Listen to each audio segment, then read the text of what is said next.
Ok, je vais...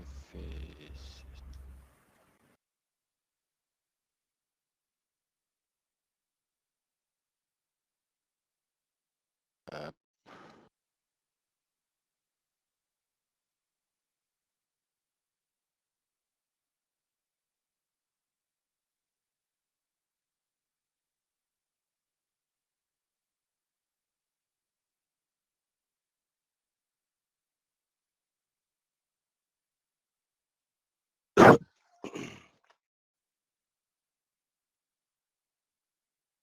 Voilà.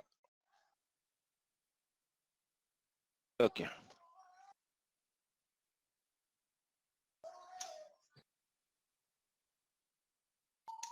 Donc, démarrez vos machines.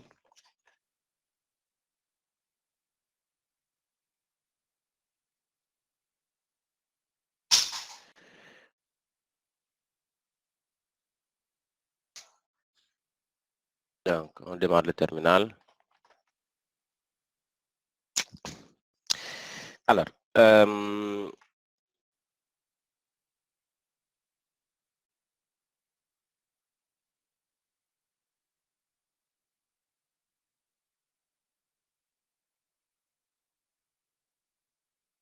Anne-Marie, regarde en fait les exemples de Hélène que vous avez sur le fichier. Ensuite, exécutez les commandes. Donc, exécutez les commandes, faites ensuite un ls pour voir. Donc, au besoin, vous pouvez toujours vous rendre sur Google, faire des recherches supplémentaires sur la commande Hélène. Donc là, si je dois revenir à nouveau sur la commande Hélène, ça risque d'être un peu compliqué. Donc, il ne reste pas beaucoup à voir. Donc, il reste la gestion des utilisateurs, la gestion des paquets, l'installation des paquets, la gestion du réseau, etc. Donc, il reste un peu beaucoup en fait à faire. Donc, je vais aujourd'hui revenir rapidement sur la commande Wiget. Donc, la dernière fois, j'ai effectué des modifs sur ma machine virtuelle. C'est la raison pour laquelle je n'ai pas Internet sur la machine virtuelle. Donc, mais normalement, aujourd'hui, ça devrait être bon.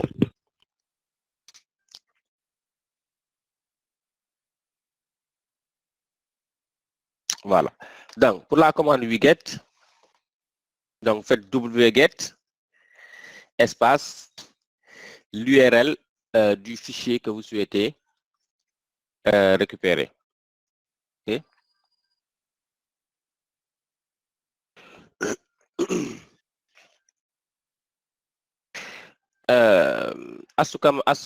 Vous pouvez vérifier à votre niveau. Donc, pour la connexion, normalement, vous devez voir en fait la fenêtre partagée.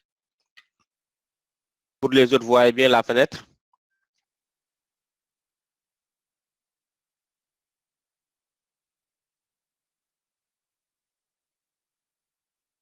Oui, donc normalement, c'est bon. Associé, vous pouvez vérifier soit votre connexion ou vous redémarrez carrément l'outil pour voir le partage d'écran.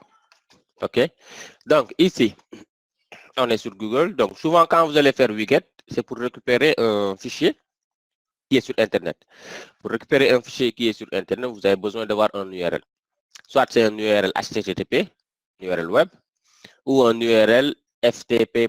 Donc, pour les FTP, c'est des fichiers que vous récupérez sur un espace FTP. Donc, pour tout ce qui est... Ah, Léo, merci. Je vais que j'ai oublié d'enregistrer le... Hop.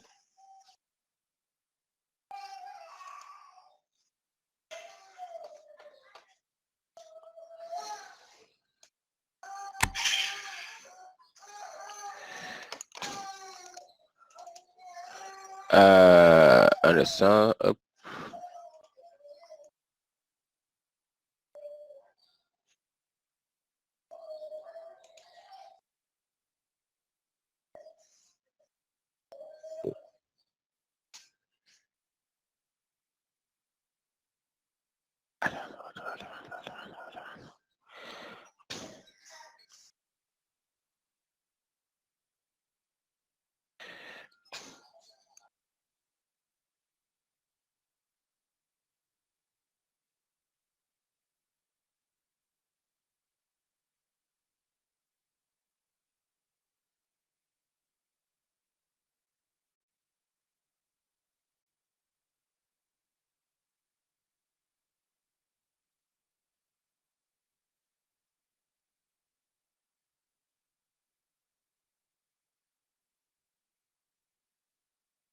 OK.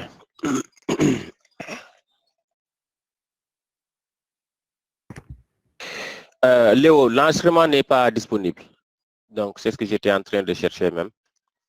L'enregistrement n'est pas disponible. Donc, apparemment, il doit y avoir un souci sur le serveur. Donc, ici,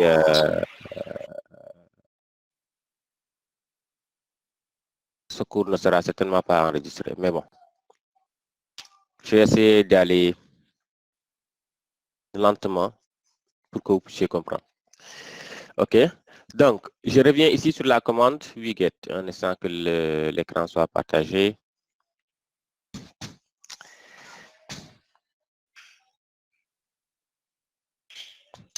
Donc, je reviens sur la commande wget. Donc, la commande wget vous permet en fait de récupérer des fichiers. OK. Un fichier ou des fichiers sur le net. Donc, wget a utilisé avec un URL. Donc, c'est soit un URL HTTP, donc URL web, sous ce format, OK, ou un URL FTP. Donc, c'est des liens FTP. Donc, pour les FTP, l'année prochaine, quand vous allez voir les services réseau, vous verrez le service FTP.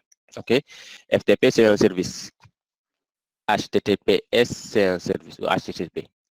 OK, c'est pas pareil. HTTP, c'est pour tout ce qui est service web, donc outils web. C'est le protocole en fait web. C'est soit HTTP,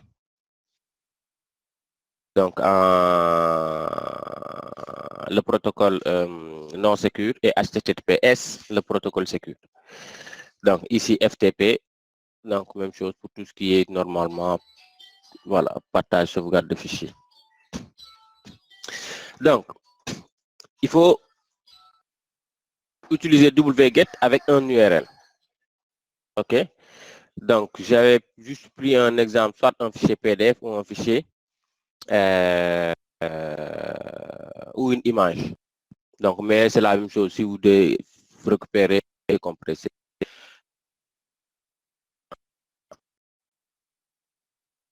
Si vous devez récupérer un fichier compressé,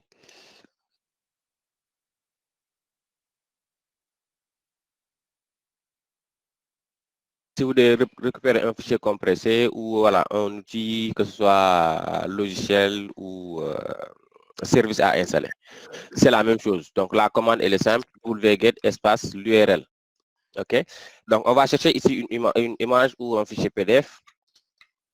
Donc, on va chercher un fichier PDF, par exemple. Donc, je vais prendre commande de base, Linux PDF. OK?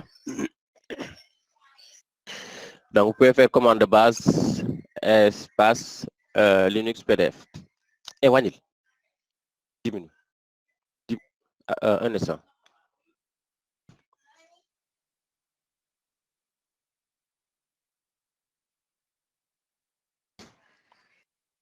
Donc, Linux commande de base, on va chercher ici un fichier PDF. Bon, ce fichier, je l'ai récupéré. Donc, je vais regarder. Là, c'est un fichier PDF. Là, c'est un fichier PDF. OK. Donc, ici, sur le lien, vous faites clic droit. Copiez l'adresse du lien. OK. Ensuite, vous retournez sur votre terminal wget, espace. Vous collez l'URL. Bon, là, c'est une redirection de Google vers normalement le fichier. Donc là, ça passe pas. On va récupérer, faire ceci. Ouvrir dans un onglet. Il va nous renvoyer ici. On copie ce lien en haut. CTRL-C. On retourne ici. Donc, je fais hop. Donc là, c'est une redirection. C'est la raison pour laquelle la commande, en fait, vous avez des résultats similaires ici pour la commande. Donc, je fais ici wget espace. Là, j'ai bien l'URL vers le fichier. Avec ici, commande Linux, commande de base, .pdf. Et vous faites entrer. Si vous faites entrer, voilà ce que vous aurez. OK. Résolution de l'adresse, donc l'adresse de ce domaine ou sous-domaine. OK. Vous avez l'adresse IP vers laquelle pointe ce nom de domaine, donc le site en question.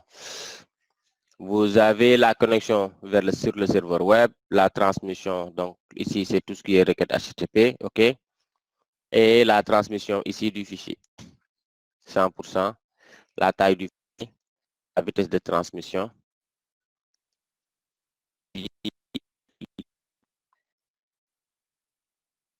Enregistré. Donc, si je fais un LS, là, je suis sur le répertoire personnel de l'utilisateur qui est connecté. Si je fais LS, vous allez voir ici, j'ai le fichier ici. TP Linux du commande de base.pdf. Donc, pour Wiget, c'est simple à utiliser. Donc, il suffit juste d'avoir le bon URL ici vers le fichier à télécharger. OK. Après la fois passée, j'ai simulé quelques erreurs pour que vous puissiez voir. Donc, si je reviens ici, donc, les flèches de direction. Donc, si vous appuyez sur la flèche de direction haut, ça va vous permettre de rappeler les commandes précédentes. Flèche de direction haut, la dernière commande, c'était ls. Vous avez bien ici ls en bas. Flèche de direction haut, donc c'est la wget vers mon fichier PDF. Donc, je vais ajouter, par exemple, j'enlève le F pour simuler, vous puissiez voir. Donc, si vous faites entrer, donc résolution de l'adresse, échec, nom ou service inconnu. Donc là, ça veut dire que cette adresse, donc ce nom de domaine ou ce sous-domaine, soit n'existe pas, ou il y a un problème de DNS, ce qui permet, pas ce qui permet, ce qui empêche plutôt la résolution de ce nom de domaine. OK. Donc, je peux aussi, donc je remets le nom de domaine ici, je remets le F dans informatique. Hop, oh, oh. OK, je remets le F. Et je vais enlever les deux underscores dans commande de base. OK, fin. Je fais entrer. Si vous faites entrer, vous allez voir ici, la résolution est OK parce que le nom de domaine est bon. Mais ici, pour la requête, vous avez une erreur 404 not found. Quand vous avez 404 not found, ça veut dire que le fichier ici, soit ce fichier ou un des dossiers qui sont là, c'est soit l'orthographe n'est pas bonne ou le fichier n'existe pas. OK? Donc, quand vous allez faire un widget, en fonction du message d'erreur, vous allez savoir exactement, en fait, c'est quoi le souci. Soit c'est un problème de nom de domaine, ou si c'est un problème avec l'URL ou le chemin vers le fichier. D'accord? Donc, pour widget, c'est bon. Donc, je fais ici. Donc, quand on a démarré les outils sur la compression, donc BZ2 et gzip, je vous avais parlé d'un autre outil. OK? XZ. Vous vous souvenez?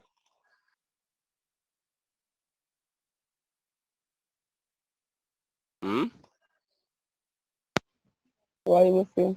Voilà. Donc, vous avez dû à regarder l'outil, à chercher.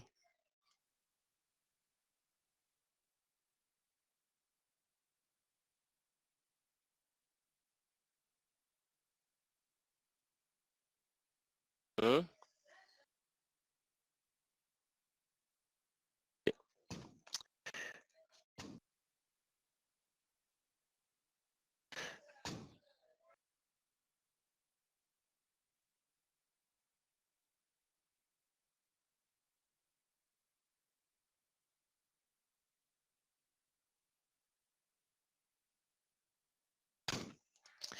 Donc, pour XZ, OK, donc, voilà, si vous allez sur le net, vous faites compression XZ, vous allez voir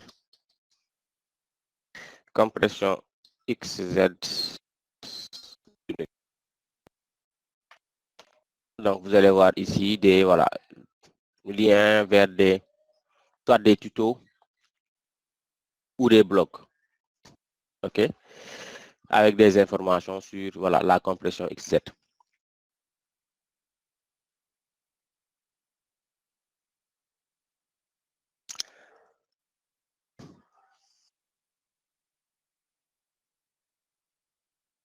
Je vais revenir là-dessus après. Donc, je vous avais demandé d'effectuer des recherches sur la création des utilisateurs.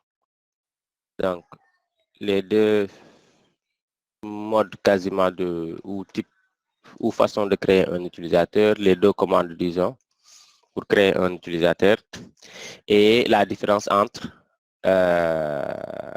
ces deux commandes. Donc, il y a Jean-Marc qui m'a envoyé.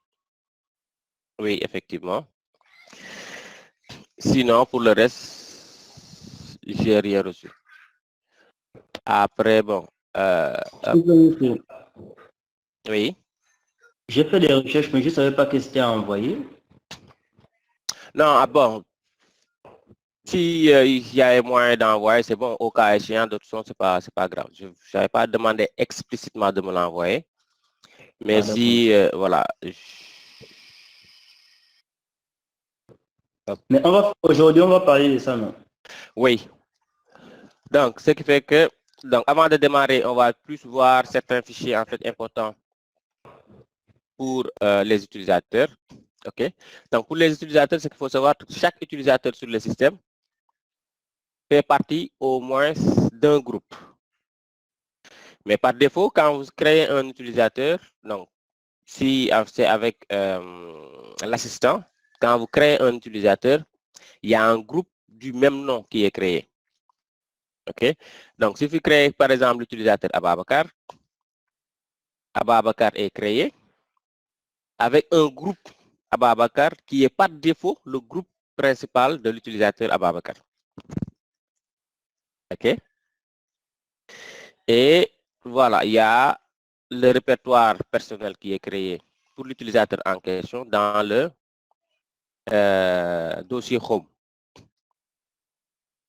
Mais attention, par défaut, c'est dans Home que les utilisateurs ont leur dossier personnel. Mais voilà, le dossier personnel avec des manips, ou si vous le souhaitez, vous pouvez le déplacer. Mais par défaut, c'est dans le répertoire Home. Et ce qui est indiqué, c'est de laisser les dossiers personnels des utilisateurs dans le répertoire Home. Il n'y a que le super utilisateur qui a un répertoire personnel qui est différent du répertoire place personnel / Home, parce que c'est le super utilisateur. Donc, son répertoire place personnel, c'est dans / root. OK? Donc, on va voir deux fichiers importants pour les utilisateurs. OK? Nous allons voir dans un premier temps le fichier etc password.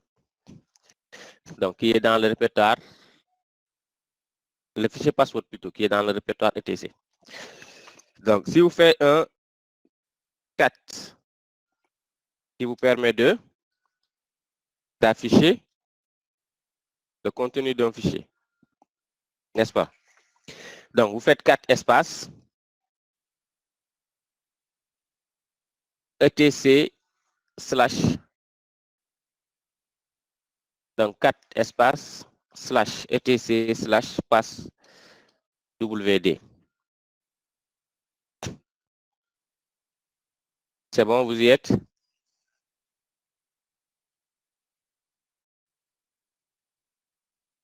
OK. Donc, ce fichier contient la liste des utilisateurs du système. Donc, si vous regardez bien ici, donc vous avez plusieurs lignes. Mais nous, à notre niveau, quels sont les utilisateurs qu'on connaît ici? C'est l'utilisateur root, qui est le super utilisateur, et l'utilisateur ici, pour mon cas, Ababacar, qui est l'utilisateur qu'on a créé lors de l'installation de la machine.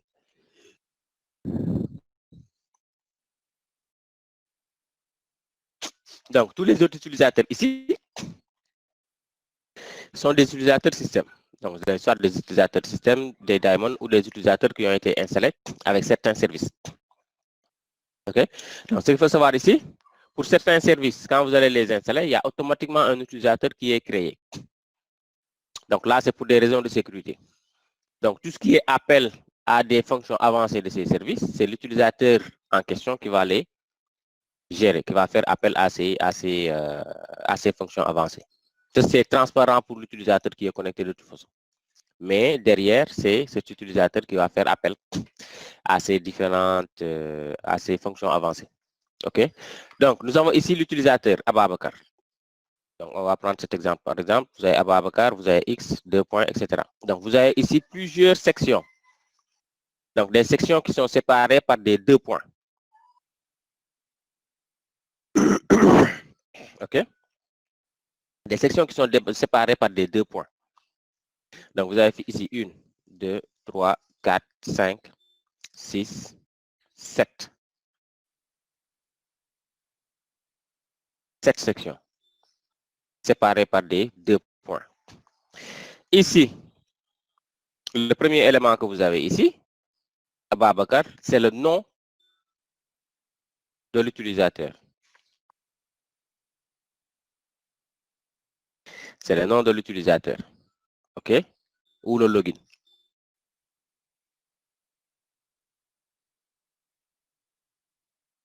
D'accord? Le deuxième élément qui est ici, le X, c'est le mot de passe de l'utilisateur. Ici, l'information est chiffrée. C'est la raison pour laquelle on a juste ici un X sur les nouvelles versions. Sur les anciennes versions, le mot de passe crypté apparaissait ici.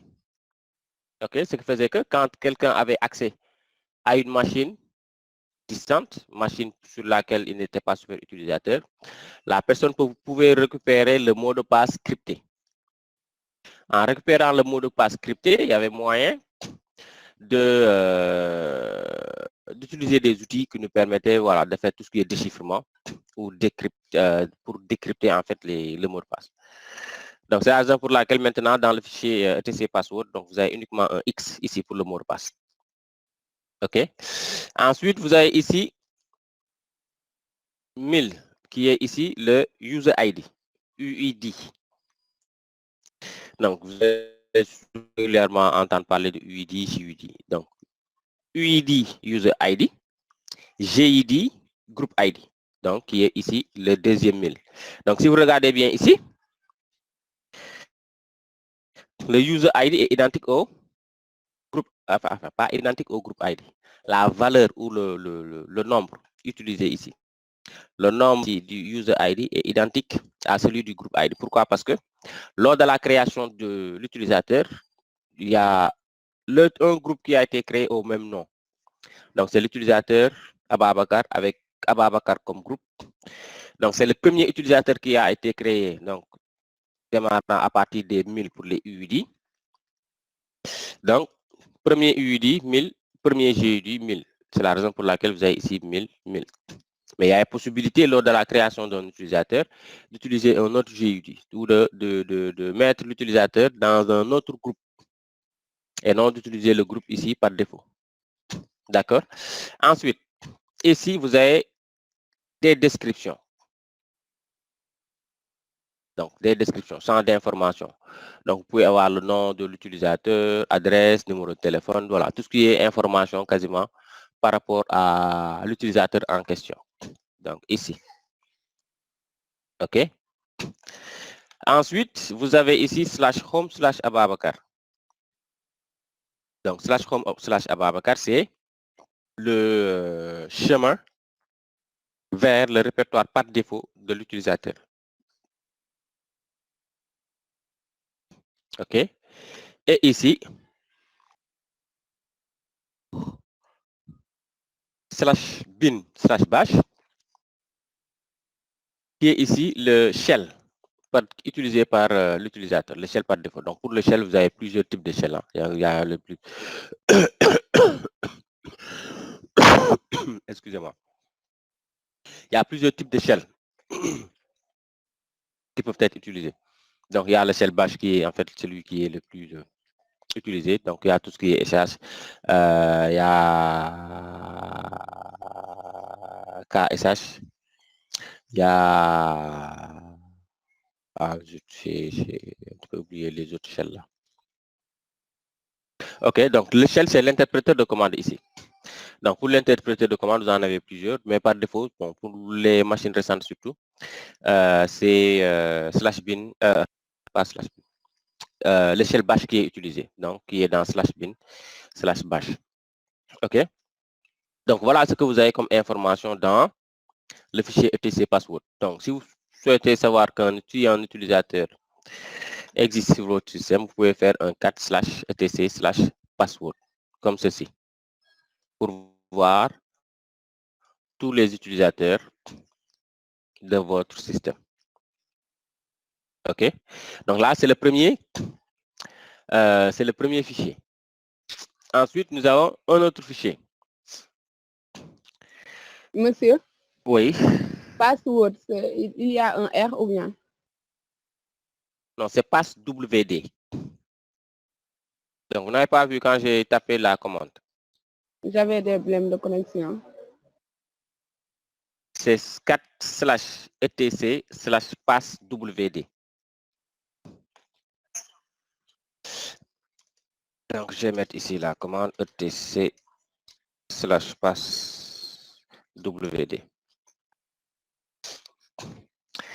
OK. Ensuite, donc là, c'est le fichier des utilisateurs. Nous allons voir le fichier des groupes. OK. Donc, pour ce fichier, on va afficher les informations qui sont dans slash etc slash group. OK. Et je fais entrer. Donc, si vous faites entrer, vous allez voir ici ces informations. Donc, tout ceci sont des groupes qui sont sur la machine. Vous avez le groupe root, vous avez le groupe diamond, le groupe pin, vous avez le groupe 6, etc., etc. Vous aurez le groupe Ababakar ici avec un X et un numéro. OK.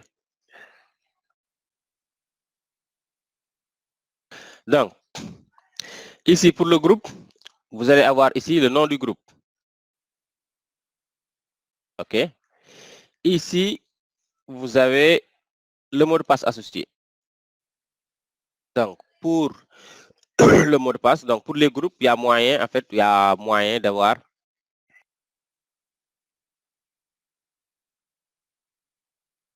il y a moyen d'avoir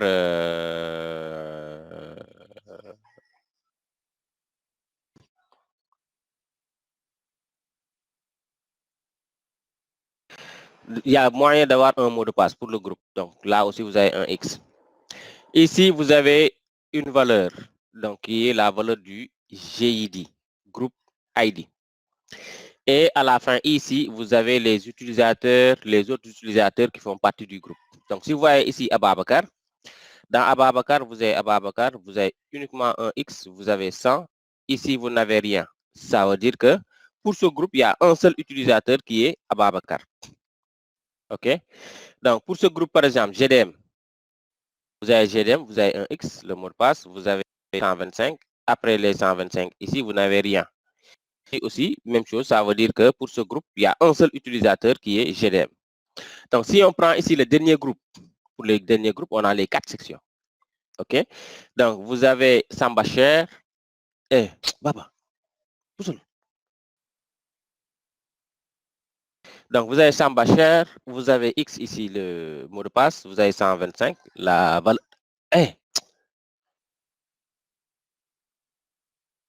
Vous avez 126, la valeur du GID, et vous avez Ababakar. Donc, pour ce groupe Samba Cher, vous avez un utilisateur Samba Cher qui fait partie de ce groupe Samba Cher. Et vous avez en plus l'utilisateur Ababakar qui fait partie aussi de ce groupe. Idem ici pour LDAPmin. LP admin plutôt, pas LDAP. LP admin. Ababakar aussi fait partie de ce groupe. Donc, si vous voyez bien, donc, si on regarde bien ici, donc, on a ici aussi Ababakar fait partie du groupe dev. Ababakar fait partie du groupe DIP, fait partie du groupe sudo, fait partie du groupe CD-ROM. Monsieur. Oui. Ici, Après, Sambesar X126, la valeur 126, ça représente quoi? les 126, j'en ai parlé tout à l'heure déjà. Les valeurs que vous avez ici, ce sont les GID, les groupes ID. C'est l'ID du groupe. OK? Donc, pour les groupes, vous avez un nom, le nom du groupe, et vous avez un numéro, c'est l'ID. Pour les utilisateurs, même chose. Vous avez un nom pour l'utilisateur et vous avez un ID pour l'utilisateur. Donc, pour l'ID des utilisateurs, c'est UID, User ID. Pour les groupes, c'est GID, Group ID. Vous allez régulièrement avoir les mêmes numéros. OK? Pour l'utilisateur et le groupe, par défaut. Donc, pour Ababakar, par exemple, vous avez un utilisateur Ababakar et un groupe Ababakar. Parce que lors de la création de l'utilisateur, par défaut, il y a eu un groupe Ababakar qui a été créé. Donc, vous allez avoir comme UID pour Ababakar 1000, parce que c'est le premier utilisateur. Et vous aurez comme GID pour Ababakar 1000. Là aussi, même chose, c'est le premier groupe qui a été créé. OK? Sinon, pour tout le reste, là, c'est des groupes système. Donc, si vous regardez bien, c'est des valeurs qui sont inférieures à 1000. Donc, pour les utilisateurs aussi, tout ce qui est utilisateur système, vous allez avoir des valeurs qui sont inférieures à 1000. OK? Donc, ici, vous allez avoir ici le nom du groupe, le mot de passe ici pour X, chiffré, masqué. Vous allez avoir le GID, le groupe ID, et vous aurez ici les utilisateurs supplémentaires, les autres utilisateurs qui font partie du groupe. OK? Donc là, c'est le fichier /etc/group. OK? Il va nous rester un autre fichier. OK? Qui est le fichier /etc. Un instant, s'il vous plaît.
D'accord, ok. Xaaral ma woon Njóogu ba xam.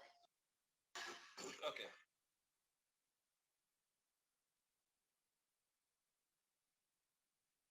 Ah, d'accord.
Voilà, donc on a vu les deux premiers fichiers, le fichier etc password et le fichier etc group. OK. Donc nous allons voir le fichier etc shadow. Donc je fais un clear pour effacer ce S'il vous qu'il plaît, y a monsieur. là. Oui. J'avais une question. Mhm. Le dossier Scale, ça sert à quoi? Le dossier Scale. scale. Quel dossier scale? C'est dans ETC aussi. C'est SKEL.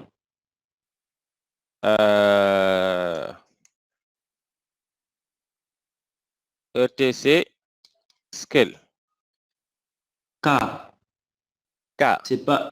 Oui. Ah, ce dossier. Celui qui est en bas. Celui qui est en bas. Oui, monsieur. Bon, là, sincèrement, je ne sais pas. Je ne sais pas. Donc, dans toutes les manipulations que j'ai eu à effectuer, jamais utilisé ce dossier. Après, dans ETC, donc, vous avez énormément de fichiers et de dossiers. Donc, ETC, c'est le dossier dans lequel vous avez en fait tous les, que ce soit les outils, les logiciels, etc. en fait dans votre dans le système. Donc, vous avez énormément de dossiers. Vous pouvez en avoir énormément de dossiers, énormément de fichiers. OK? Après, bon, si vous faites un tour normalement sur Google, vous allez avoir des indications sur le dossier Scale. Mais bon, personnellement, je ne sais pas parce que je n'ai jamais utilisé. OK? D'accord, monsieur. D'accord. Donc, je refais mon client. OK. Donc, on va voir le fichier etc shadow. Donc, c'est /etc /shadow, comme ceci.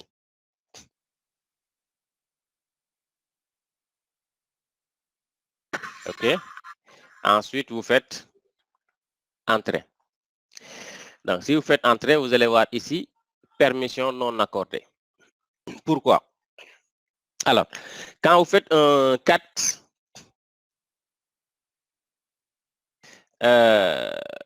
Jean-Marc, pourquoi est-ce qu'il faut faire un sudo?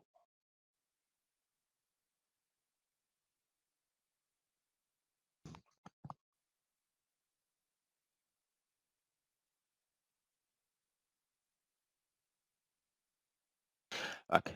D'accord, vous passez en super utilisateur. Donc, en fait, quand vous faites un cat du Parce fichier que etc. Shadow, s'il vous plaît, monsieur, pour la Mhm. question que vous avez posée. Parce que Oui. Shadow contient les mots de passe, donc on ne peut pas accorder la permission à Ah, n'importe qui. parce que Shadow contient les mots de passe des utilisateurs. Oui, Donc, tout monsieur. à l'heure, j'ai indiqué que, merci beaucoup, Aruna. Tout à l'heure, j'ai indiqué que dans le fichier etc password, on avait avant, donc dans les anciens systèmes, on avait les mots de passe des utilisateurs dans le fichier etc password. Et le fichier etc password, tous les utilisateurs du système peuvent l'afficher. Eh, là,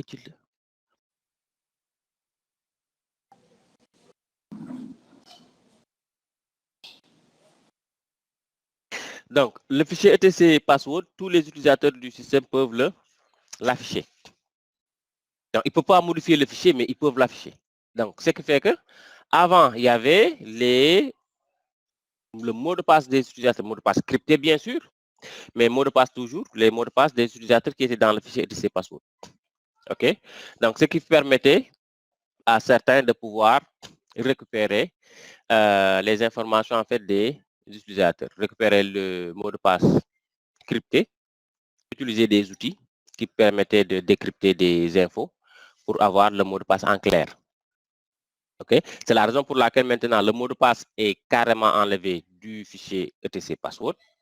Quand vous faites /etc password pour tous les utilisateurs, vous verrez tous les utilisateurs du système, mais vous n'aurez pas les informations sur le mot de passe. Ces informations sont maintenant dans le fichier etc shadow. Le fichier etc shadow contenant des informations confidentielles comme le mot de passe par exemple.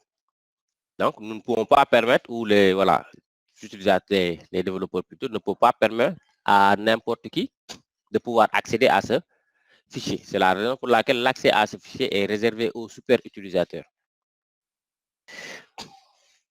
D'où le message d'erreur que nous avons ici quand nous avons essayé de faire un cat, permission non accordée. Donc, il faut faire un sudo cat sudo pour prendre les permissions du root. Shadow. OK, on va nous demander le mot de passe. Ici, pour afficher ici le mot de passe. Donc, si vous regardez bien ici, pour le mot de passe, pour la quasi-totalité ici, vous allez avoir ici des étoiles. OK, des étoiles. Mais si vous voyez bien l'utilisateur ici qui a été créé, qui est connecté, vous avez ici ceci qui est le mot de passe crypté de l'utilisateur. OK. Donc, pour le fichier etc shadow, donc le fichier contient les informations sur le mot de passe de l'utilisateur, sur la validité du mot de passe. D'autres informations que nous allons voir tout à l'heure. Donc, ici, nous avons plusieurs, il y a combien de sections? 1, 2, 3, 4, 5, 6, 7, 8, 9. 9 sections, OK? Donc, sur les 9 sections, chaque section avec son utilité. Donc, ici, nous avons l'utilisateur. Ababakar, pour mon cas. OK? Ici, nous avons le mot de passe crypté. Monsieur, Oui. si ça nous demande le mot de passe, on doit d'abord faire une entrée et indiquer le mot de passe, mais on indique le mot de passe directement. Si vous faites entrer, c'est pour valider. Donc, si vous faites entrer, c'est comme si l'utilisateur n'a pas de mot de passe. Donc là, en ce moment, vous allez avoir un message. Donc, quand il vous demande le mot de passe, il faut mettre le mot de passe de l'utilisateur. Après, vous mettez vous entrez pour valider le mot de passe. Donc, pour les sections, ici, le premier champ ici, c'est l'utilisateur, le nom de l'utilisateur. Ici, donc pour qui est ici Ababakar. OK? Donc, le deuxième champ, pour le deuxième champ, voilà ce que vous avez ici pour le deuxième champ. C'est le mot de passe crypté. Et sur le mot de passe crypté, vous avez ces 3 premiers éléments. Ou 4 premiers éléments, ça dépend. Donc, vous avez $, des caractères ici, $. OK? Donc, qui va indiquer ici le type de cryptage qui sera utilisé. Ensuite, ici, pour le troisième champ, ici, vous avez un chiffre. Donc, 183 000, non, 18 355.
Allô? Excusez-moi, il y a mon fils qui est en train de foutre le bordel ici. Là. Donc, je disais donc ici, donc deuxième champ, c'est le mot de passe crypté. Avec ici des informations sur le type de chiffrement, le type de cryptage qui est utilisé. Okay? Donc, troisième champ, donc vous avez un nombre. Ici, nous avons 18 355. Alors, 18 355. Donc, ce troisième champ représente le nombre de jours depuis le 1er janvier 1970. OK? Donc, du dernier changement du mot de passe.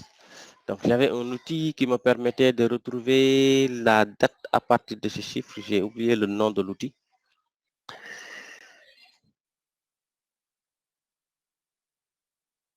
J'ai oublié le nom de l'outil. Parce que là, en fait, les valeurs que vous avez ici, c'est des valeurs, en fait, souvent, qui sont calquées depuis 1970. Donc, ici. Et la valeur que nous allons avoir ici au 8e champ. Donc, champ numéro 5.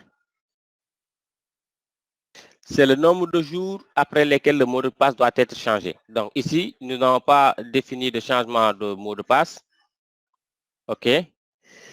Nous n'avons pas défini de changement de mot de passe. Donc, ce qui fait qu'ici, nous avons 0 par défaut. Mais nous aurions pu définir un délai d'expiration pour les mots de passe, par exemple. OK. Nous aurions pu définir un délai d'expiration pour les mots de passe. Donc, si nous avions mis, par exemple, ici 10 à la place de 0, ça voudrait dire que tous les 10 jours, le mot de passe doit être modifié. Donc, le mot de passe doit être changé. OK? Donc, ici, nous avons 0. Ensuite, nous avons champ numéro 6 qui est ici. C'est le nombre de jours avant l'expiration du mot de passe. Le nombre de jours avant l'expiration du mot de passe. Donc, durant lesquels ici, l'utilisateur doit être prévenu et informé. Donc, disons par exemple, si on avait ici 10 jours ici, OK, ici on aurait pu mettre par exemple 2 jours. Donc, ce qui fait que 2 jours avant expiration, l'utilisateur va commencer à recevoir des informations, des notifications pour changer en fait le mot de passe.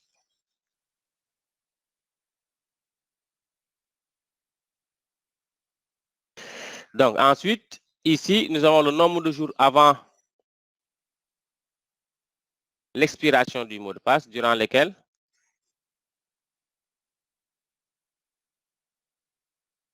l'utilisateur doit être prévenu.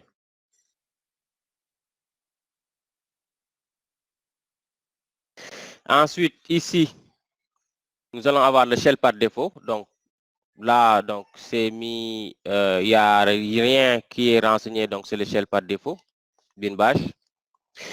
Ensuite, champ 8, ici aussi, il n'y a rien, mais c'est le nombre de jours depuis 1970, janvier 70, à partir duquel le compte a été désactivé. Donc, si le compte a été désactivé. Le dernier champ ici, c'est un champ qui est réservé. OK? Mais voilà, donc, ces informations, on ne va pas se casser la tête. Nous, ce qui va nous intéresser, c'est plus ici le mot de passe crypté, même si nous n'avons aucune intention plutôt de les utiliser, mais ça peut vous sauver parfois quand vous êtes connecté sur un système pour lequel vous avez un utilisateur pour lequel vous n'avez plus de mot de passe. OK? Donc, si vous avez un utilisateur pour lequel vous n'avez plus de mot de passe, ici par exemple, si j'avais 2 utilisateurs, Ababacar et Zico, pour Zico, j'ai plus le mot de passe. Donc, si j'ai la possibilité ici de récupérer cette information, j'aurais pu le mettre à la place de l'info de Zico pour pouvoir avoir le même mot de passe pour Ababacar et Zico et ainsi me connecter avec le même mot de passe ici sur le compte Zico. Mais bon, ici, du moment que je suis connecté en route, étant connecté en route, si je modifie le mot de passe de Zico, j'aurais pu le faire. Mais imaginons par exemple que vous soyez en face d'un système pour lequel vous n'avez plus accès. Si le disque n'est pas chiffré, si vous récupérez le disque, vous le montez sur une autre machine. Si vous allez dans le fichier etc shadow, vous allez voir les mots de passe. OK?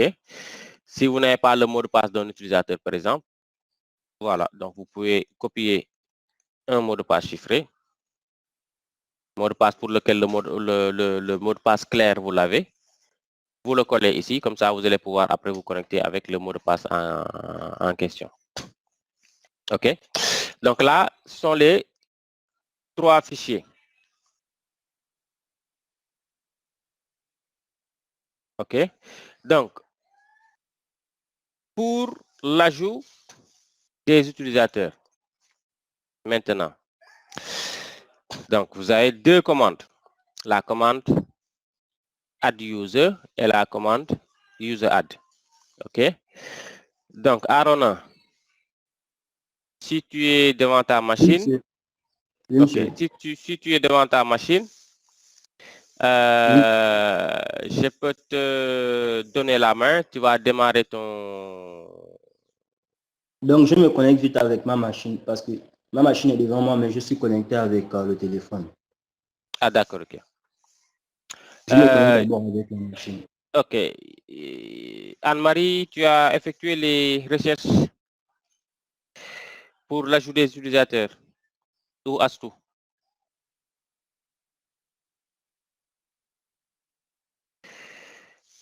OK, donc le temps que...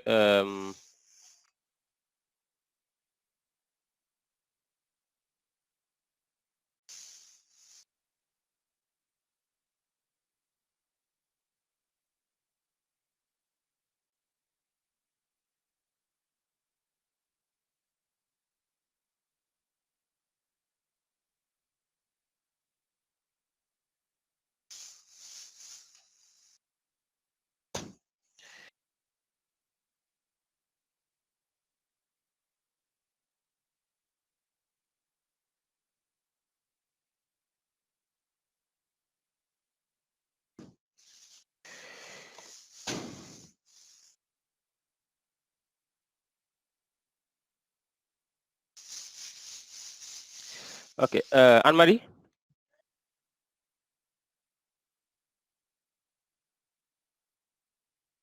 Tu es devant ta machine? Ton ordi?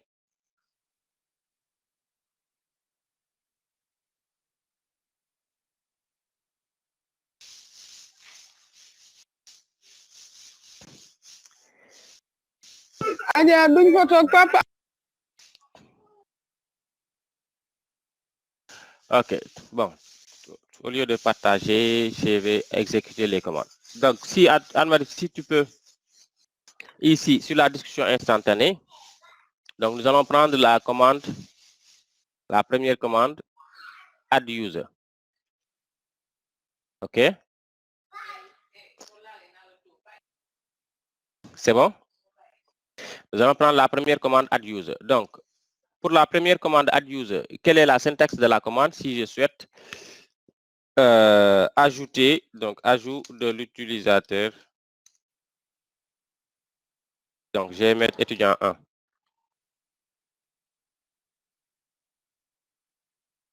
Donc, Anne-Marie, quelle est la syntaxe de la commande ici à utiliser si je souhaite ajouter l'utilisateur étudiant 1? Si quelqu'un d'autre a la réponse aussi, vous pouvez le mettre.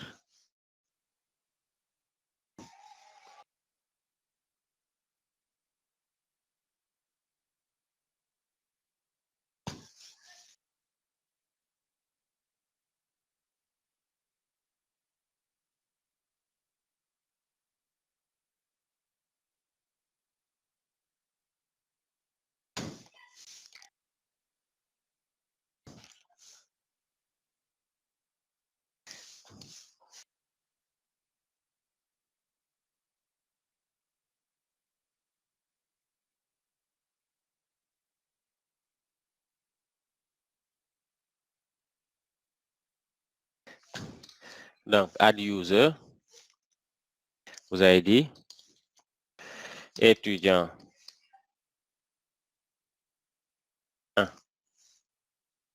Donc, seul le super utilisateur est utilisé à ajouter un utilisateur dans le système. Donc, tout ce qui est tâches administratives, ajout d'utilisateur, suppression utilisateur, modification des informations du système, il n'y a que le super utilisateur qui doit pouvoir le faire. Il n'y a que le super... Oui. Moi, lorsque j'ajoutais un utilisateur, Mhm. j'avais mis d'abord sudo su pour être root indéfiniment. Voilà, donc ça, vous pouvez le faire. Donc, pour être root indéfiniment.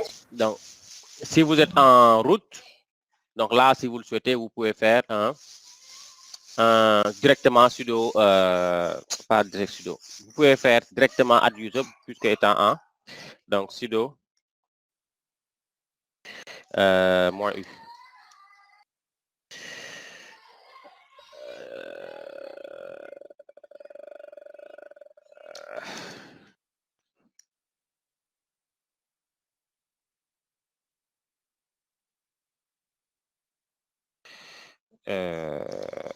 SU. Si je fais SU moins, normalement, ça va me permettre de passer directement en route. Le mot de passe n'est pas bon.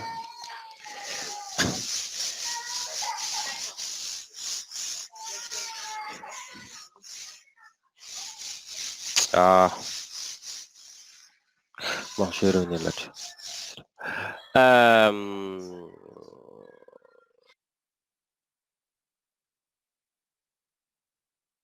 Donc, l'ajout d'utilisateur. Donc, étant donné, donc là, c'est une action administrative, oui. Donc, il n'y a que le super utilisateur qui peut le faire. On demande d'entrer un password, unique password. Un instant que, suivez ici, un instant que je termine. Donc, quand vous allez vouloir ajouter un utilisateur, donc l'ajout d'un utilisateur dans le système, donc là, c'est le système que vous allez modifier. Tout ce qui est modification du système. Donc, c'est au super utilisateur de le faire. Donc, soit vous placez en tant que super utilisateur pour pouvoir effectuer les tâches administratives, ou bien vous prenez les droits du super utilisateur avec la commande sudo pour pouvoir le faire. OK? Donc, au lieu de faire ici add user directement, on va faire sudo add user. Mais dans un premier temps, on va faire un man de add user pour voir le manuel de l'utilisateur en question. OK? Donc, man add user.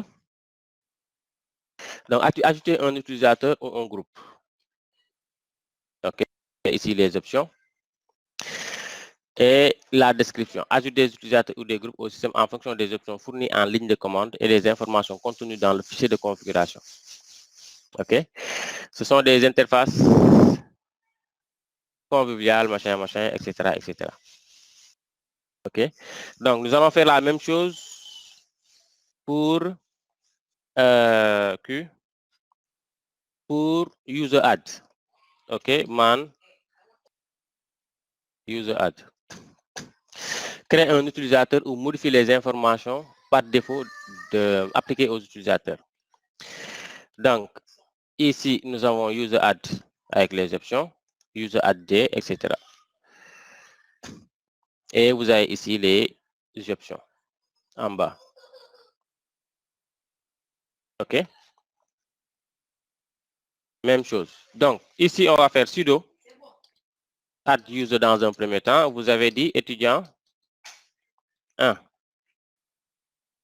OK? Et on fait entrer. On nous demande le mot de passe. Je rentre le mot de passe entrée. Et vous avez ceci. Ajout de l'utilisateur étudiant 1. OK? Ajout du groupe étudiant 1. Si vous voyez bien ici, vous avez 1001. C'est le GID. Ajout du nouvel utilisateur étudiant 1. 1001, UID, avec le groupe étudiant 1. Donc, bon, ici, c'est dans le groupe plutôt. OK? Étudiant 1. Donc, si vous voyez bien, on a demandé la création de l'utilisateur étudiant 1. OK? Le groupe étudiant 1 a été créé par défaut. L'utilisateur étudiant 1 a été créé. Et les deux, donc, on a UID 1001 et GID 1001. C'est la valeur suivante, en fait, ici qui suit la valeur des JUID, UID du premier utilisateur qui est ici, qui est Ababacar, qui était à 1000 plutôt. OK.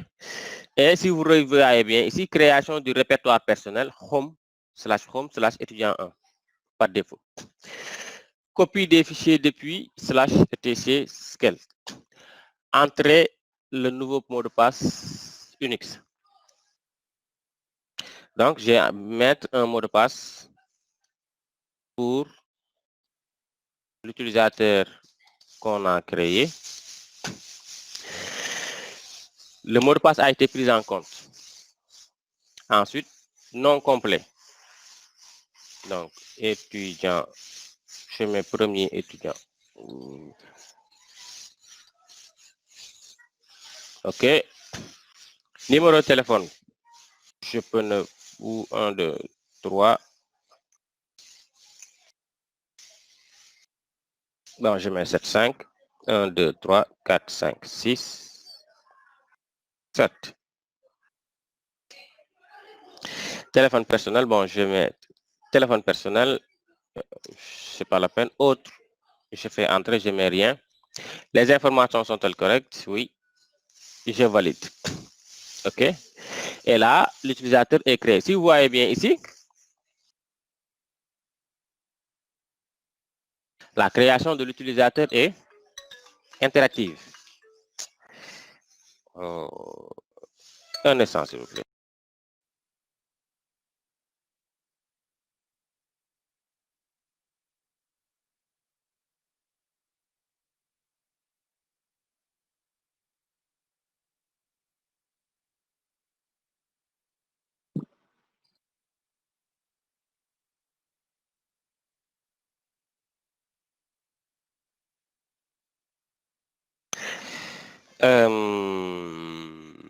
Donc, si vous voyez bien ici,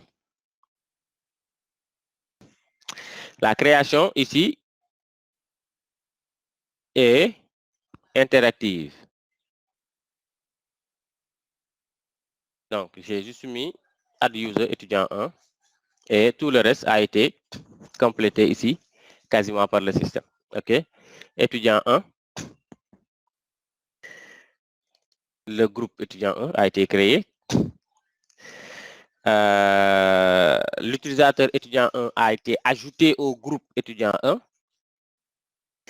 Il y a eu le répertoire personnel de l'utilisateur étudiant 1 qui a été créé dans /home/étudiant 1. Et ici, copie des fichiers depuis etc scale. Bon, ça, il va falloir que je cherche. Certainement, ce sont des fichiers, en fait, par défaut des utilisateurs qui sont dedans. Mais quand vous allez faire un tour sur le net, vous allez voir, en fait, vous allez avoir l'info.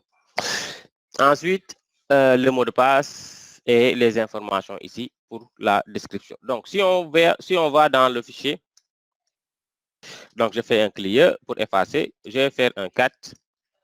On va afficher les informations du etc password.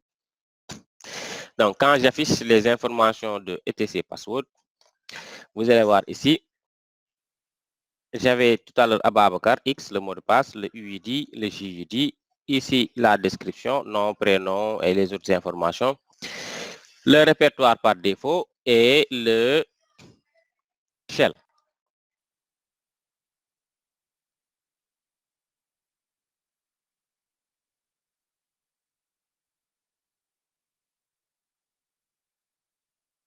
Donc, sur la page de manuel, il faut cliquer sur Q. Ah, je ne vais pas cliquer. Appuyez sur la touche Q pour sortir.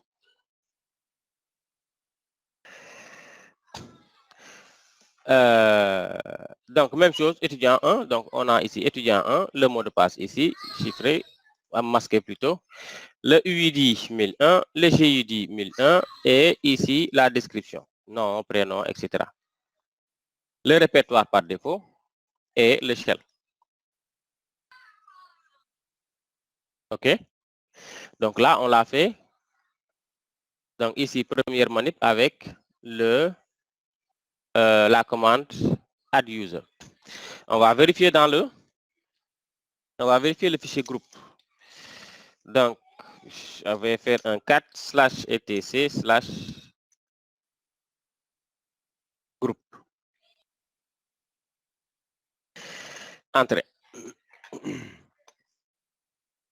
Si on fait entrer, on va avoir ici l'utilisateur étudiant 1 fait par l'utilisateur. Le groupe plutôt étudiant 1 avec le GID ici 1001.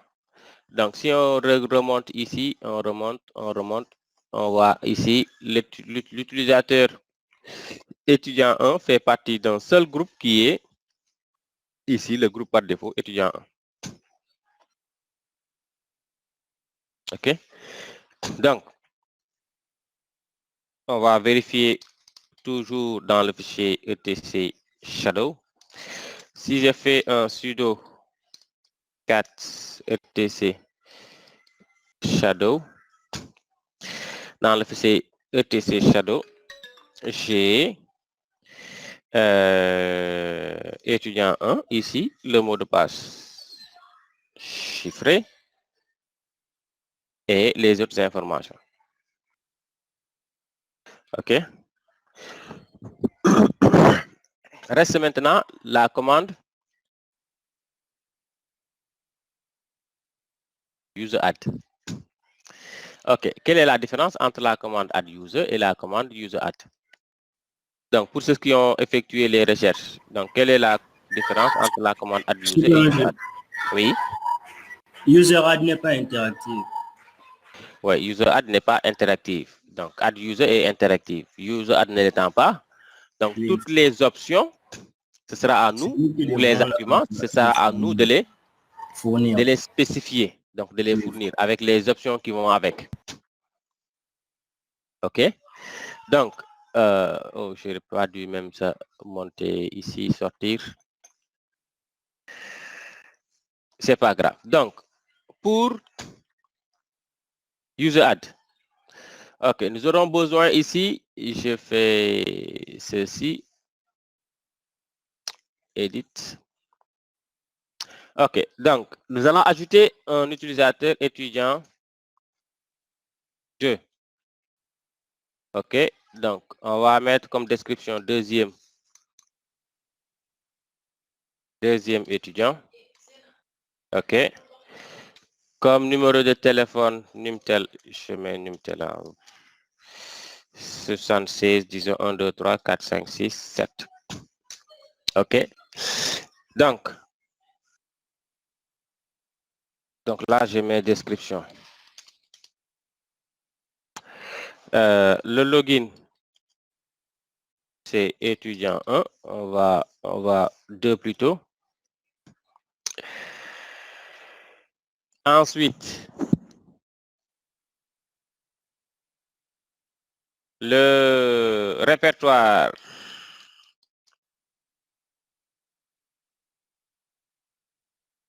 Pour le répertoire, on va mettre /home/etu2. Pour le répertoire de l'utilisateur étudiant 2. OK. Pour le groupe, on va laisser le groupe par défaut, étudiant 2. Et quoi d'autre?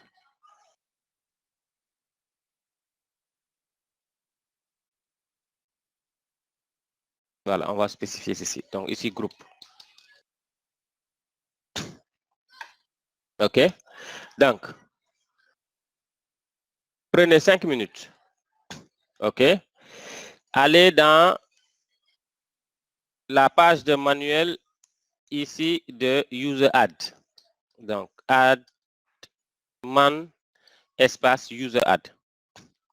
OK.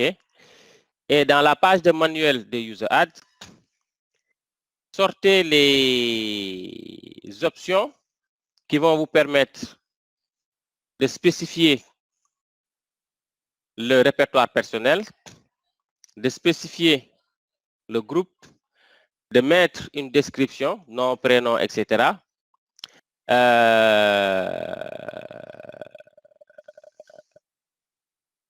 Voilà, donc j'ai mis description, le répertoire de base, donc répertoire de base, le répertoire par défaut de l'utilisateur, la description, nom, prénom, OK, et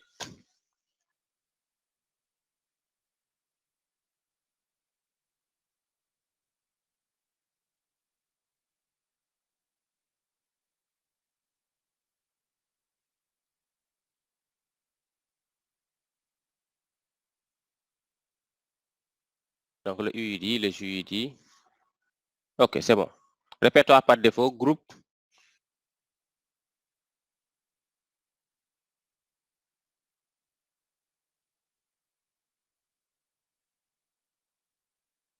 Donc, regardez les options qui vont vous permettre de spécifier ces informations.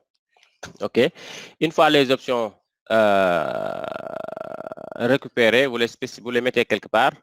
Ensuite, vous allez créer ici l'utilisateur étudiant 2. Donc, ici, même ça comme donc groupe. Ouais, mais c'est bon, on laisse comme ça. Donc, regardez dans la page de manuel.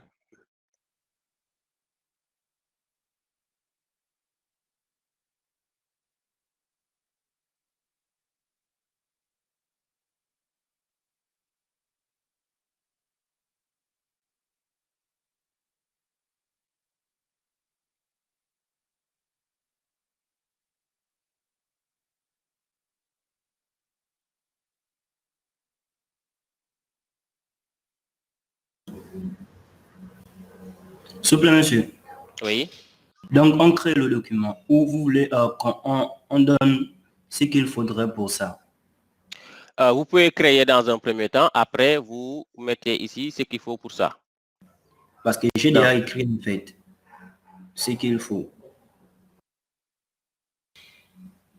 Vous avez déjà écrit? Oui. Ce qu'il faut pour créer le document. Pour Oui. créer l'utilisateur. L'utilisateur, oui. Oui. Vous avez déjà créé l'utilisateur. OK, moins G, le groupe par défaut, moins B. OK, pour le répertoire. D'accord. Créer l'utilisateur sur la machine, l'utilisateur étudiant 2. Après, vérifie si toutes les informations que tu as renseignées sont bien prises en compte.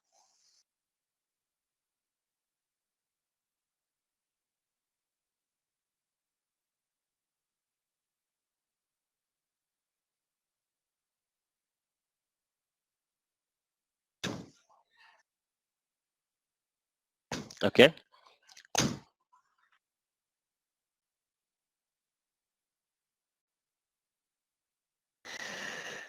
Donc, regardez ici dans les options. Donc, les options que vous allez pouvoir utiliser pour l'utilisateur, pour créer l'utilisateur avec les infos que vous avez ici.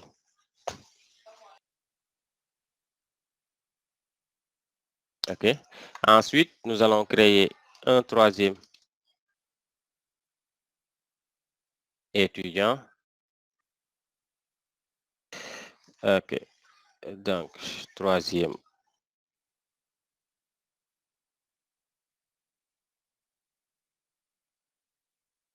Étudiant 3. Répertoire. Donc, ici, je mets /home /étude 3. Donc, pour les groupes, donc, il fera partie donc déjà du groupe étudiant 3.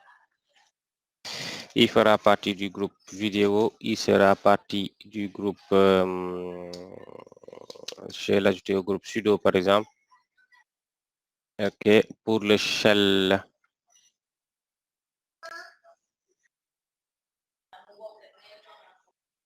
Attends. /étude 3.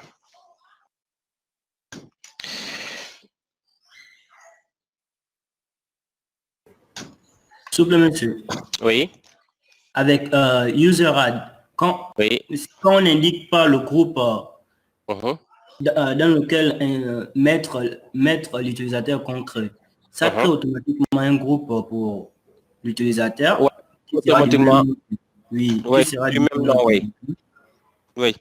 Donc ici, on n'a pas besoin d'utiliser -G.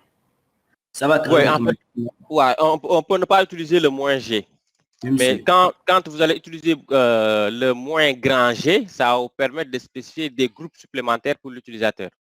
Oui, monsieur. Comme Voilà. pour mettre Comme l'étudiant ici, dans Sudo, par exemple. dans Sudo, par exemple. Voilà. Donc là, on peut utiliser l'option moins grand G A. pour Avec spécifier en fait A. des groupes supplémentaires. Il faut aussi utiliser A. Grand A. G A. Grand G avec A. Non, on peut ne pas l'utiliser avec A. Juste avec grand G, ça permet de spécifier les groupes supplémentaires. Donc, si vous regardez bien ici dans la page manuelle, vous avez ici, donc, voilà, j'étais même en fait sur l'option sur l'option moins grand G. Donc, vous avez ici moins grand G, liste de groupes supplémentaires auxquels appartient également l'utilisateur. Okay? Donc, les groupes sont soumis aux mêmes restrictions que celles de l'option moins G, etc. Donc, ici, le moins grand va nous permettre juste de spécifier des groupes supplémentaires. Donc, maintenant, pour le moins A, vous avez dit moins grand A ou petit a? Grand A. Petit A. Petit A, monsieur.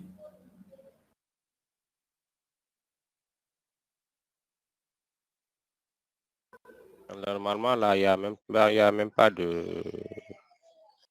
d'option A. Les options ici démarrent par B. Bon, le B même, c'est pas la peine de l'utiliser, mais on va plus utiliser le D. Il y a une petite différence. Ici, c'est répertoire de base, base dir. Ici, c'est home dir.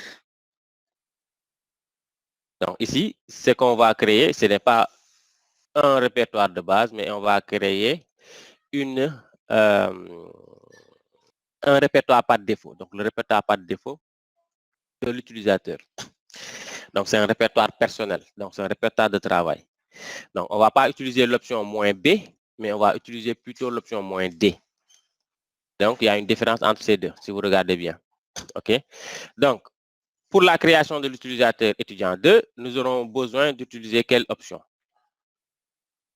Donc, l'option moins D pour le répertoire. Donc, je vais le mettre ici.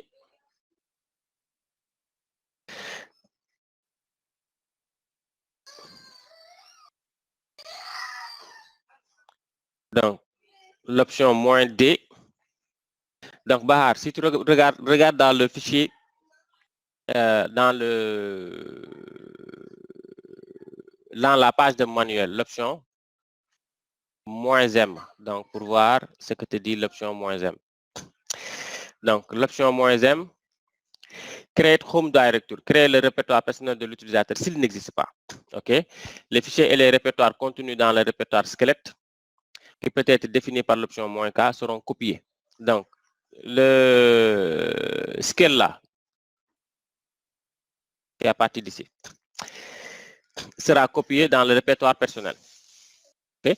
Donc, on peut utiliser le moins M associé au moins D. Donc, le moins M pour indiquer de créer le home directory. Le moins D pour spécifier le chemin à utiliser pour le home directory. OK? Donc, on peut utiliser le moins U, par exemple, pour spécifier le UID.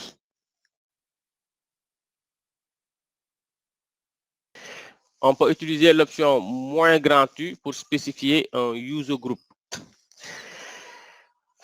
OK? Donc, il y a plusieurs options ici qu'on peut utiliser, mais on va y aller dans un premier temps avec quelques options.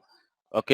Les options qu'on va utiliser, on va dans un premier temps utiliser l'option moins D pour spécifier le répertoire. On va utiliser l'option moins S pour spécifier le shell. On va utiliser l'option C pour mettre un commentaire. OK, dans un premier temps. Après, on va créer à nouveau un autre utilisateur, l'utilisateur étudiant 3, pour lequel, voilà, on pourra utiliser toutes les autres options, le moins M, les moins U, etc. D'accord? Donc, ici, voilà ce que nous avons créé. Donc, l'utilisateur étudiant, donc je peux mettre un -G, petit g. Si je ne mets pas un -G, donc c'est ce groupe qui sera créé par défaut. Donc, le groupe avec le même nom. Si j'utilise l'option -G, je peux changer ici, décider en fait de spécifier un groupe. D'accord? Donc, je reviens ici, je sors. On va mettre sudo. Donc, c'est user add. OK? User add, qu'est-ce qu'on ajoute? L'utilisateur. Donc, quelles sont les options qu'on va utiliser? J'ai mis -S pour le bash. Bin donc, pour le shell. Bin bash. On fait un espace. -D pour le répertoire. Donc, /home/ etu2, j'ai dit. Hein? Donc, -C pour une description. Pour la description, je fais ceci. Deuxième.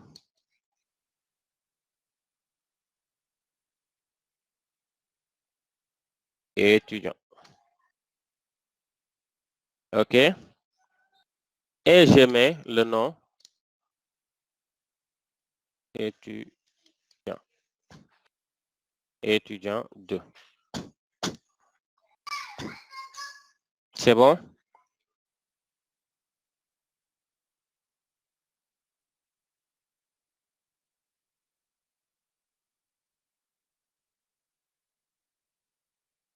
OK, je fais entrer. On me demande le mot de passe de l'utilisateur.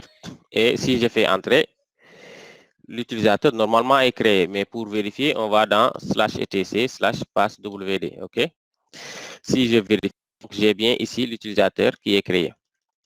Et si vous regardez bien ici, le home directory est là. Donc, /home/etu2. Donc, on aurait pu utiliser le -M comme a indiqué votre camarade Bar, mais avec le -D, voilà. Donc, on peut spécifier le home directory. OK? Maintenant, on va. Donc, si vous avez bien regardé tout à l'heure, quand j'ai créé l'utilisateur, je n'ai pas renseigné de mot de passe, je n'ai pas spécifié de mot de passe. Ce qui fait ici, pour spécifier un mot de passe pour cet utilisateur, je fais un sudo, OK, passwd, étudiant 2. Là, ça va me permettre de spécifier un mot de passe pour cet utilisateur. OK. Entrez le nouveau mot de passe, c'est un nouveau, donc, OK, entrez, confirmer. Le mot de passe a été mis à jour. Donc là, j'ai mes deux utilisateurs qui ont été créés. Donc, vous avez user add et vous avez add user. Donc, user add, c'est la commande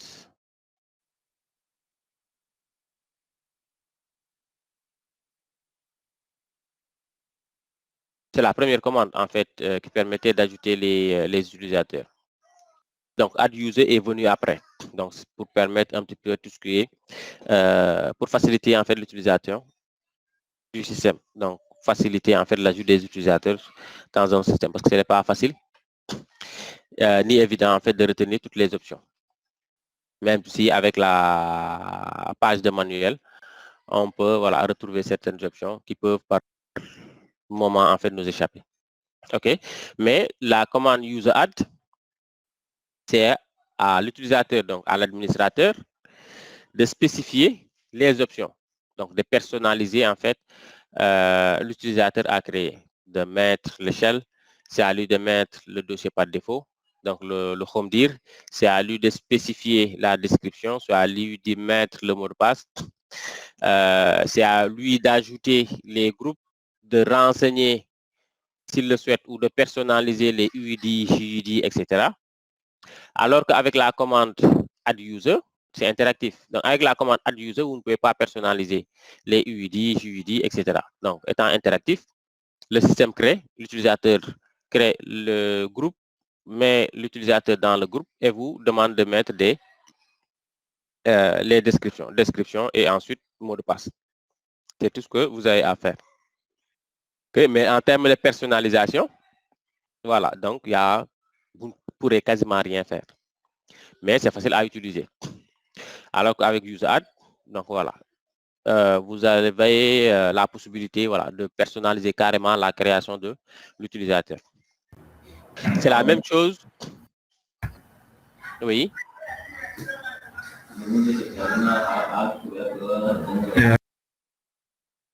Donc, c'est la même chose pour la création des groupes.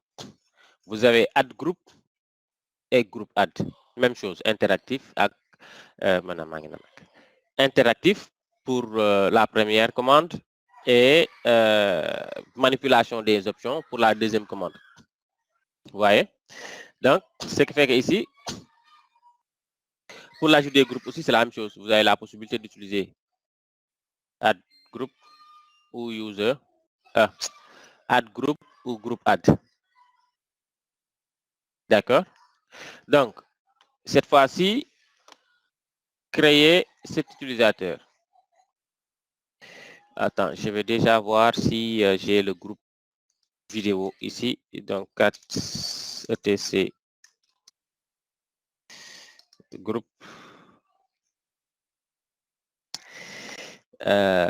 vidéo, voilà, j'ai vidéo, j'ai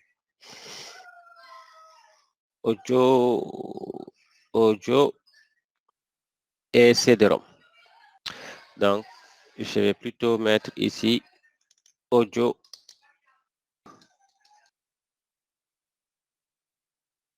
Donc ça, il faut le faire, hein? Donc pour la création des groupes, la création de l'utilisateur. Donc après, on va vérifier. Non? Donc créer le groupe étudiant. OK. Étudiant au pluriel. Ensuite, le groupe GLAR. Le groupe télécom. Le groupe multimédia. Multimédia. Je vais mettre le groupe licence 1. Donc, licence tout court. Licence 1. Et disons master. OK. Donc, créer ces groupes. Créer l'utilisateur 3. Ensuite, donc, ajout de l'utilisateur. Donc, ajout de... Vous avez créé étudiant 1 et étudiant 2.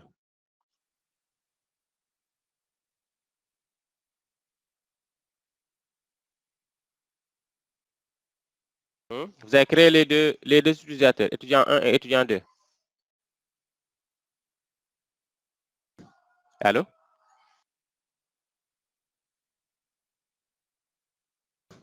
Allô?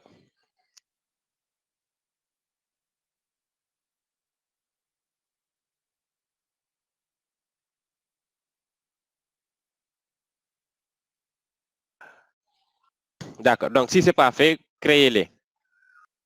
Donc, ajout de étudiant 2 dans les groupes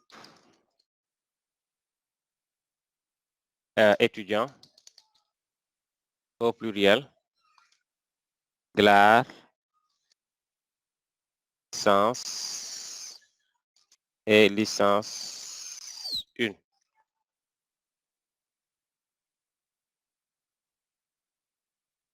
Ensuite, ajout de l'étudiant. Ajout de étudiant 1 dans les groupes. Disons étudiant, oui, étudiant au pluriel. Licence 1 télécom. OK. Et ajout de étudiant 3 dans les groupes étudiants au pluriel, licence 1 et multimédia.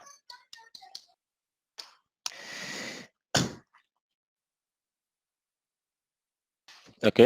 Donc, effectuer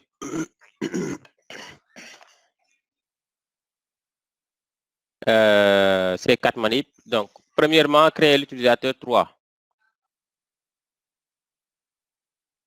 OK. Ensuite, récupérer les informations, soit le retour ou une capture d'écran de l'interface. Je fais ceci.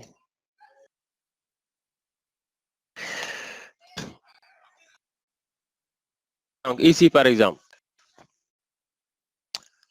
pour récupérer la capture d'écran de l'interface, donc vous avez ici, sur votre clavier, imprime écran ou screen.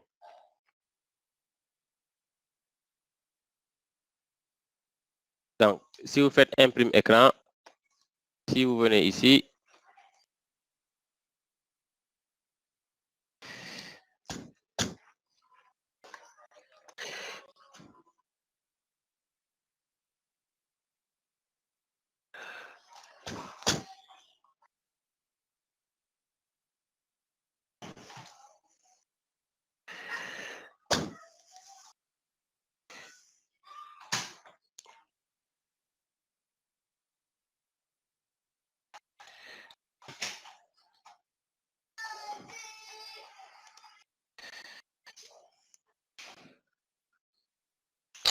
oh là là, qu'est-ce qu'il me fait encore? FN. Oh zut. Imprime écran.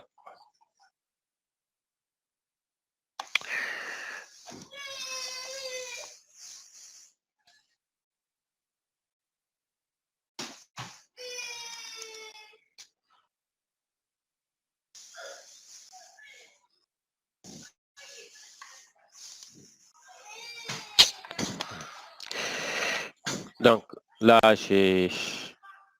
Attends, je supprime. Ok, donc je viens ici.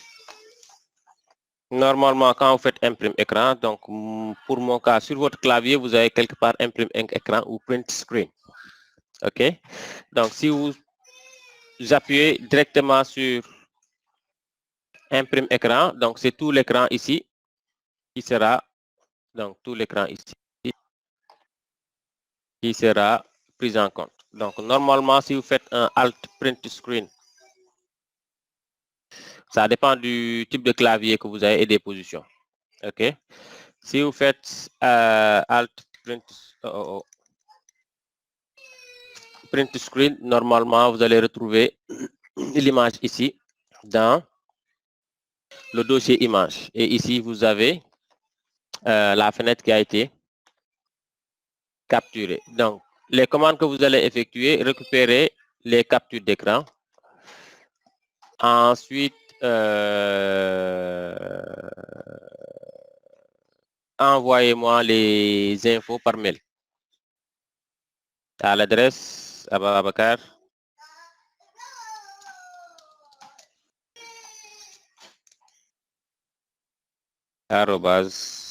@sonko.net. OK. Donc, la création de l'utilisateur 3, vous m'envoyez les infos.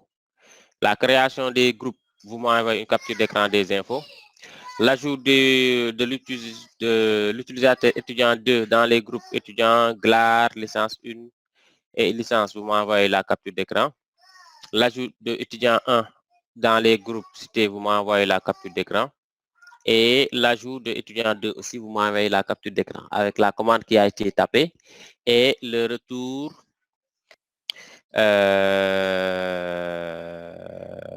sur l'interface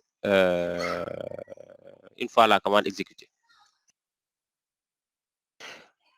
Donc, vous m'envoyez ces infos par mail à l'adresse ababakar@sonko.net.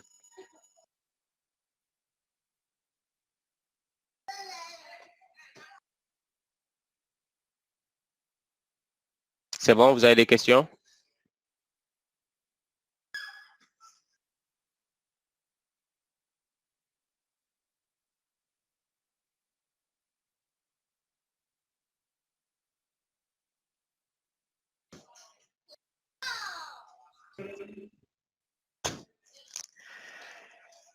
Allô? Vous avez des questions?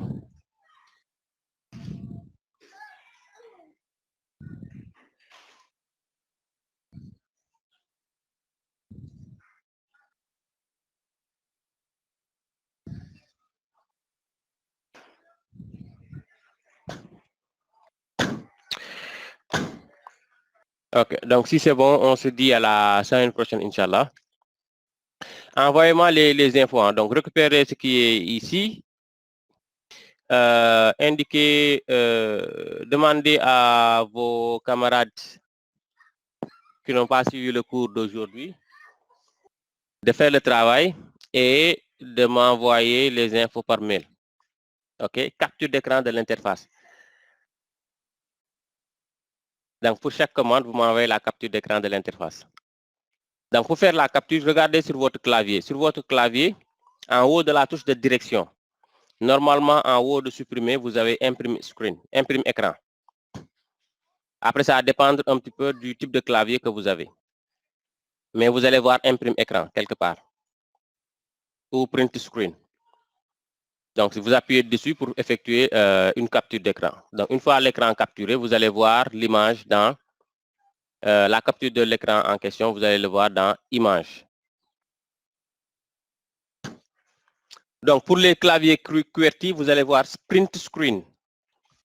Donc, si vous regardez sur le clavier, vous verrez Print Screen. C'est capture d'écran.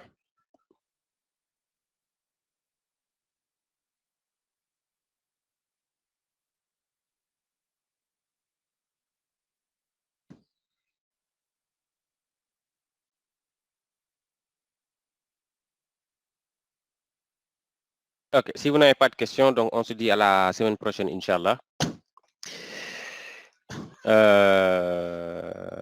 Bonne journée, bon après-midi.